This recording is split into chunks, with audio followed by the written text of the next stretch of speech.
So, it was not a beautiful thing. People in Jesus' time didn't stand around, especially before Jesus walked the earth. They weren't like singing songs about crosses. They were horrible. They were ugly. They were disgusting. They would leave bodies hanging on there. And it was it was horrible. Think in your mind, like, if we were to think of like the worst evil, the most evil people in the last couple hundred years, what would it be? What comes to mind?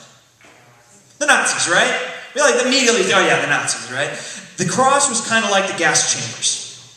If you've ever studied anything about World War II, especially like Auschwitz or the various places where the Nazis killed Jews and gypsies and varieties of people.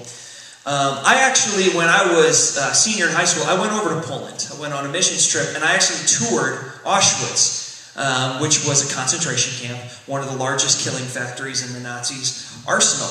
And I stood inside these gas chambers. And let me tell you, this is a surreal feeling. You look on the wall and you see scratch marks from people who tried to claw their way out as they're dying. And I'm sitting here going, their bodies packed shoulder to shoulder in here and killed them. Thinking, wow, how horrible. And it was just a devastating thing. And you get to thinking about it, and that was the cross. That was the cross to people back then. That's the kind of feelings they felt when they saw them, when they touched them, when they saw them from a distance. So again, a cross represented failure. Something went wrong in your mission to overthrow the Romans if you ended up on one of those things. So keep that in the back of your mind. That's a historical context of the cross. It wasn't very wonderful back then. It was certainly not something what somebody wanted to make a nice cute little necklace out of and wear on the neck back then. Okay, so you with me so far? All right, we're going to follow this. So, let's review real quick. What did we talk about last week?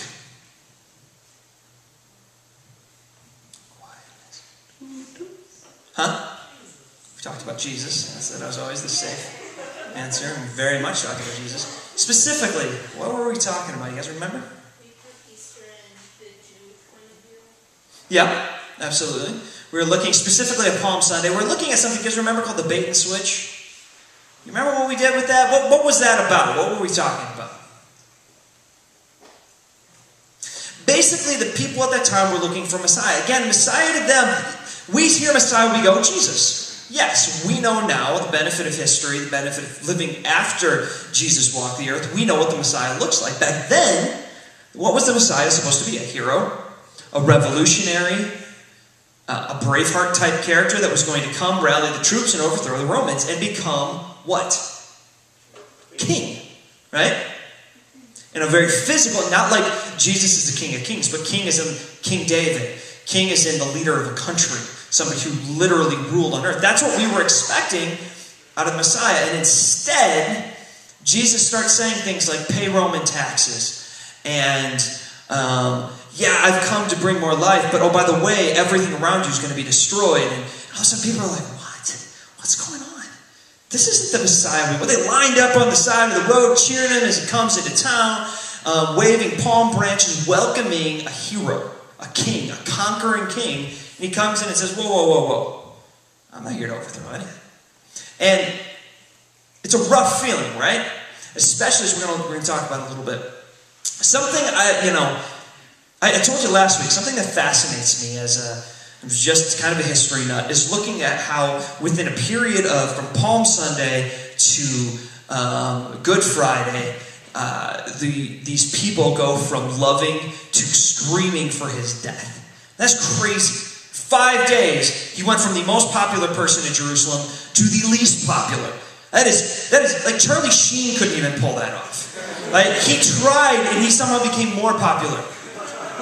Jesus somehow goes, and it's like, wow, I gotta study that. Like, what happened? And then there's another thing that fascinates me. I spent a lot of my life hearing about Easter, specifically hearing about Good Friday. Anybody ever seen the movie The Passion of the Christ? Brutal movie. I mean, one of the most violent, literally disgusting movies I've ever seen, but incredibly powerful view of what, especially the events leading up to and including Friday night were. What is the day we know the least about in Easter? Saturday. What happened on Saturday? What happened on Friday? Jesus rested, gets beaten, gets just tortured, and then killed on a cross. What happens on Sunday? He raises from the dead. What happened on Saturday?